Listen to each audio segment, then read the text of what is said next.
انسان کے جسم سے روح جب الگ ہو جاتی ہے تو یہ کہاں رہتی ہے، اس کا مقام کیا ہے، اور اس روح کے متعلق ہمارا اسلامی عقیدہ کیا ہونا چاہیے۔ میں نے پچھلے کئی دنوں قبل غالباً روح کے متعلق کوئی بیان دیا تھا، اس پر کچھ سوال بھی مجھے آیا، اس کا تصفیہ بھی کروں۔ بعض لوگوں کا عقیدہ ہے کہ فلاں کے جسم میں روح آتی ہے، فلاں کی روح آتی ہے، اور اس کے جسم میں حاضر ہو کر کے فلاں بولتے ہیں۔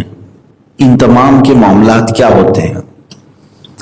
اس کو ایک صاحب نے ایک واقعے سے نقل کر کے دلیل کے طور پر پیش کیا کہ روح کسی کے جسم میں آ سکتی ہے۔ اس سلسلے میں آج آپ سے گفتگو کرتا ہوں، اور ہمارا تعلق جو ذکر کی مجلس کا ہے یہ زیادہ سے زیادہ روح سے ہی ہوتا ہے۔ ہم اپنی روح کی تربیت کے لیے ہی ان مجالس میں شرکت کرتے ہیں۔ اللہ تبارک و تعالیٰ نے روح اور جسم کے متعلق قرآن عظیم میں کیا فرمایا؟ پہلی بات تو یہ ہے کہ روح کے متعلق رب تعالیٰ فرماتا ہے، رسول اگر آپ سے کوئی روح کے بارے میں سوال کرے تو آپ فرما دیں، یسألونک عن الروح قل الروح من امر ربی، آپ فرما دیں کہ روح یہ اللہ کا حکم ہے، اللہ کا حکم ہے۔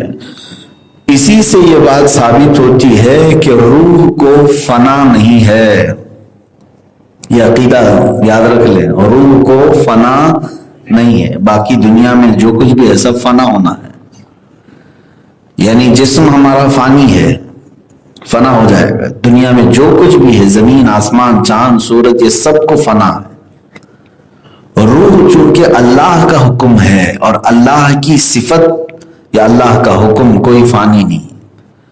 جیسے قرآن پاک بھی، اس کو بھی فنا نہیں ہے، وہ ہمیشہ باقی رہنے والا ہے۔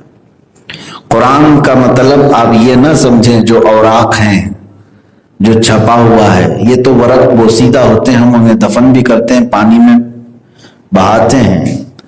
قرآن کا مطلب یہ نہیں ہے، قرآن اللہ کا علم ہے جو اللہ کے علم میں موجود ہے۔ یہ سارے اوراق بھی ختم ہو جائیں تب بھی قرآن ختم نہیں ہوگا، اس لیے کہ وہ اللہ کی صفت ہے، وہ ہمیشہ باقی رہے گا۔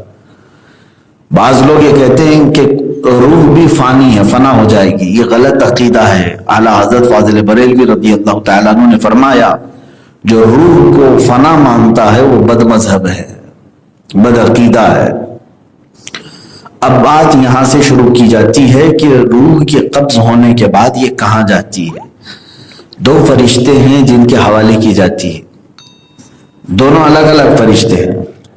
مومنین کی جب روح قبض کی جاتی ہے تو ایک فرشتے ہیں رمیائیل، جن کے حوالے کی جاتی ہیں ساری روحیں، اور کافروں کی جب روحیں قبض کی جاتی ہیں تو ایک فرشتہ ہے دوما نام سے، اس فرشتے کے حوالے ہوتی ہیں۔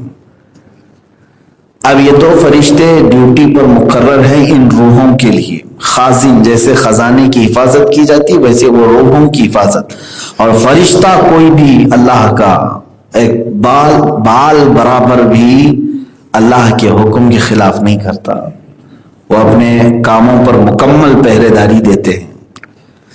تو مومنین کی روحیں قبض ہونے کے بعد فرشتے کے تابع ہیں، لیکن فرق یہ ہے، حدیث پاک میں حضور اکرم صلی اللہ تعالیٰ علیہ وسلم نے ارشاد فرمایا، مومنین کی روحوں کو اللہ آزاد فرماتا ہے، وہ جہاں چاہیں سیر کرتی ہیں۔ بعض مومنین کی روحیں سبز پرندوں کی شکل میں جنت کی سیر کر رہی ہوتی ہیں۔ جو آپ نے دیکھا نا کہ بہت سارے خواب آپ نے سنے کہ فلاں کو ہم نے جنت میں دیکھا، فلاں جنت میں ٹہل رہے تھے، یہ سب معاملات روحوں کے ہیں۔ اب تک تو جنت میں کوئی انٹر نہیں ہوگا، جب حساب کتاب ہوگا قیامت کے دن تب جنت میں جائے گا۔ لیکن جن لوگوں کو دنیا میں انتقال کے بعد لوگوں نے جنت میں دیکھا ہے، یعنی وہ ان کی روحوں کو دیکھا ہے، روحیں سیر کرتی ہیں جنت کی۔ یہ مومنین کی روحیں ہیں، ان کو اختیار ہے۔ اور قرآن پاک میں دو آیتوں میں یہ الفاظ بھی آئے ہیں کلا ان کتاب الابرار لفی علیین وما ادراک ما علیون، اور ایک میں ہے ان کتاب الفجار لفی سجین وما ادراک ما سجین۔ علیین اور سجین یہ دو وادیاں ہیں۔ علیین میں تمام مومنین کی روحیں پہنچ جاتی ہیں۔ یہ کہاں ہے علیین جگہ؟ 7ویں آسمان کے اوپر علیین اس جگہ کو کہتے ہیں۔ یہ مومنین کی روحوں کے رہنے کی جگہ ہے۔ فرشتہ ہے رمیائیل جو ان کی حفاظت پر مامور ہے، لیکن وہ آزاد بھی ہیں وہ روحیں۔ علیین میں پہنچائی تو جاتی ہیں، آزاد ہے، جنت کی سیر کرنا چاہیں سیر کریں۔ اور ایک حدیث میں ملتا ہے کہ چاہے زمزم کے کنویں کے پاس ہزاروں مومنین کی روحیں ہوتی ہیں، وہ وہاں پر ہوتی ہیں، کچھ خانہ کعبہ کے پاس، کچھ رسول اقدس صلی اللہ تعالی علیہ وسلم کے روضے کے پاس۔ یہ مومنین کی روحیں ہیں۔ اور کافروں کی جو روحیں ہیں وہ سجین میں ہوتی ہیں۔ سجین کہاں ہے؟ 7ویں زمین کے نیچے شیطانی لشکر کی جو جگہ ہے، شیطانی جو لشکر ہے وہ ہے شیطان کی ذریت، بہت بڑی ایک وادی ہے علیین، وہ شیطانی لشکر پورا وہاں پر موجود ہے۔ کافروں کی روحیں وہاں پہنچائی جاتی ہیں، لیکن وہ قید ہوتی ہیں، انہیں آزاد نہیں رکھا جاتا۔ دوما نام سے جو فرشتہ ان کی حفاظت پر مامور ہے، ان میں سے کوئی روح کو وہ آزادی نہیں دیتا۔ اب یہاں سے پتا چلا کہ جو یہ خیال ہے کافروں کی روحیں بھٹکتی ہیں، یہ غلط ہے۔ وہ تو مرنے کے بعد اور زیادہ قید میں جاتی ہیں، وہاں سے آنے کا سوال ہی نہیں ہوتا۔ کافروں کی روحیں قید میں ہیں، مومنین کی روحیں آزاد ہیں۔ آزاد ہے اس کا مطلب یہ بھی نہیں کہ جس پہ چاہے سوار ہو جاتی ہیں۔ تناسخ ارواح کا عقیدہ کفر ہے، کفر۔ تناسخ ارواح کسے کہتے ہیں؟ جیسے فلاں کی روح فلاں کے جسم میں آ گئی، یہ عقیدہ رکھنا کفر ہے، اسلام سے نکل جائے گا بندہ۔ لیکن بہت سارے لوگ جہالت کی وجہ سے ان تمام معاملات کو سچ مان لیتے ہیں۔ اور کچھ علاقوں میں ایسا ہوتا بھی ہے، پریکٹیکلی طور پر لوگ کہتے ہیں کہ آپ بتائیے ان کے جسم پر کون آیا ہوا ہے۔ مثال کے طور پر آپ کے محلے سے کسی کا انتقال ہوا، یہاں پر کسی کا انتقال ہوا، اب آپ کے گھر میں مثال کے طور پر آپ کسی کی دادی تھی، دادی کا انتقال ہوا، انتقال کے بعد کہاں ہے آپ، کہاں رہ رہے ہیں؟ پارک سائٹ وکرولی میں رہ رہے ہیں، اور پھر ممبئی میں، ممبئی سینٹرل میں جائیں، وہاں کسی ایک عورت کے جسم پر وہ یہاں کی دادی آئی ہوئی ہے۔ وہ کیسے پتا چلا؟ وہاں کے گھر والوں کے پاس ایک خاتون ہے جو بڑبڑا رہی ہے اور کہتی ہے میں پارک سائٹ میں رہتی تھی، فلاں مجھے فلاں نے مارا ہے، فلاں نے وہ کیا ہے، میری 4 بہنیں ہیں، میرے 2 بھائی ہیں، وہ سب پورے یہاں کے خاندان کی ڈیٹیل بتا بھی رہی ہے۔ تو وہاں کے لوگ پتا کرتے ہوئے یہاں آ گئے، پوچھا کہ یہاں کوئی ایسی خاتون تھی؟ تو لوگوں نے کہا ہاں تھی۔ کہاں ہے؟ کہا انتقال ہوا۔ ارے انتقال ہوا؟ وہ تو ہمارے گھر میں ہماری فلاں خالہ کے جسم پر آتی ہے اور تمہارے گھر کے سارے قصے بیان کرتی۔ اب ان لوگوں کو یقین ہو گیا کہ دادی جو ہے فلاں خالہ کے اوپر آتی ہے۔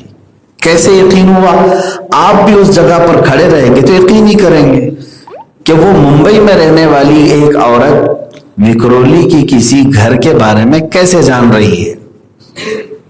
اس کے 4 بہنیں ہیں، 2 بھائی ہیں، گھر کے معاملات وہ وہاں رہنے والی خاتون کیسے جان رہی ہے؟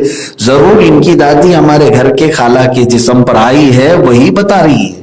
میرے عزیزو، نہ خالہ کے جسم پر دادی آتی، نہ دادی کے جسم پر خالہ آتی ہے، یہ کوئی تعلق نہیں۔ ابلیس شیطان مردود کسی کے جسم پر سوار ہوتا ہے اور وہ ادھر کے حالات لے جا کر اس کی زبان پر بولتا ہے تاکہ گھر والوں کو یہ لگے کہ فلاں کی روح آ گئی، اور روح کے آنے کا یقین رکھ لیتا ہے آدمی تو کافر ہو جاتا ہے۔ شیطان کا صرف یہی مقصد ہوتا ہے، شیطان چاہتا ہے کہ اس کا ایمان چلا جائے، یہ مان لے کہ اس پر آئی ہوئی روح ہے، یہ تو خیر میں نے دادی اور خالہ کی مثال دی تھی، دادی اور خالہ کی مثال دے دی، خیر ہے، لیکن مسلمانوں میں یہ عقیدہ گھر کر گیا ہے کہ کسی کے جسم پر غوث پاک آتے ہیں، کسی کے جسم پر غریب نواز آتے ہیں، کسی کے ہاں سواری آتی ہے فلاں پیر صاحب کی۔ یہ سواریاں کیا ہیں؟